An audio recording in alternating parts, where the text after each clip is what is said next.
नमस्कार दोस्तों, भक्ति पुराण में आपका स्वागत है।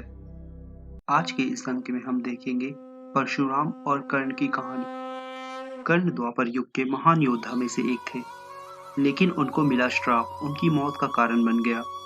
कर्ण को उनके जीवन काल में 2 श्राप मिले थे। उन्हें पहला श्राप उनके गुरु भगवान परशुराम ने दिया था, जबकि दूसरा श्राप एक ब्राह्मण ने दिया था। कर्ण को बचपन से ही धनुर्धर बनने की चाहत थी, लेकिन सुत पुत्र होने के कारण कोई उन्हें शिक्षा नहीं देता था। जब वह धनुर्विद्या सीखने के लिए गुरु द्रोणाचार्य के पास गए, तो वह भी कर्ण के सुत पुत्र होने के कारण उसे धनुर्विद्या देने से मना कर देते हैं। इससे कर्ण निराश होकर भगवान परशुराम के पास पहुंच जाते हैं, लेकिन भगवान परशुराम भी सिर्फ ब्राह्मणों को ही विद्या देते थे।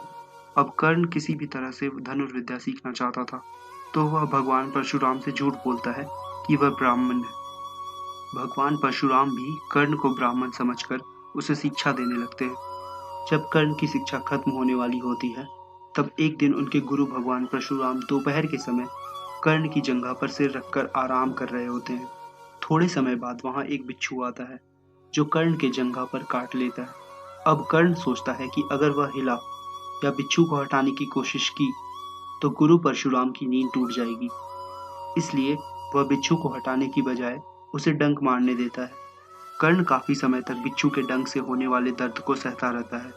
फिर जब कुछ समय बाद गुरु परशुराम नींद से उठते हैं, तो वह देखते हैं कि कर्ण के जांघ से खून बह रहा है। यह देखकर भगवान परशुराम गुस्से में कहते हैं, इतनी सहनशीलता सिर्फ किसी क्षत्रिय में ही हो सकती है।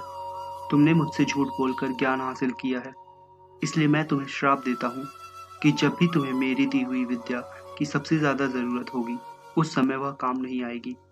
इससे निराश होकर कर्ण अपने गुरु से कहता है कि वह स्वयं नहीं जानता कि वह किस वंश और कुल का है। ऐसे में वह सारी बातें अपने गुरु परशुराम को बताते हैं।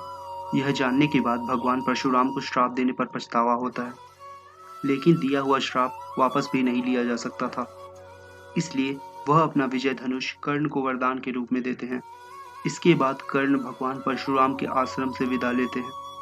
इस घटना के कुछ वर्षों बाद एक दिन कर्ण जंगल में किसी अत्याचारी राक्षस का पीछा कर रहे होते हैं। वह राक्षस को निशाना बनाते हुए उसे मारने के लिए बाण चलाते हैं, लेकिन राक्षस अचानक गायब हो जाता है और बाण दलदल में फंसी एक गाय को लग जाता है। बाण लगने से गाय की वहीं पर मौत हो जाती है।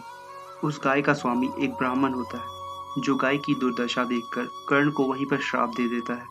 श्राप में ब्राह्मण कहता है कि जिस तरह तुमने एक असहाय गाय को मारा है, ठीक उसी तरह ही एक दिन तुम्हारी भी मृत्यु होगी।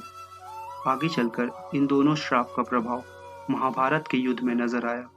युद्ध के दौरान कर्ण के रथ का पहिया दलदल में फंस जाता है। जब कर्ण उसे निकालने के लिए रथ से उतरता है, तभी अर्जुन बाण चला देता है, जिससे कर्ण की मृत्यु हो जाती है। आशा है आपको ये कथा पसंद आई हो। सब्सक्राइब करें भक्ति पुराण को ऐसी ही पौराणिक गाथाएं देखने के लिए। धन्यवाद।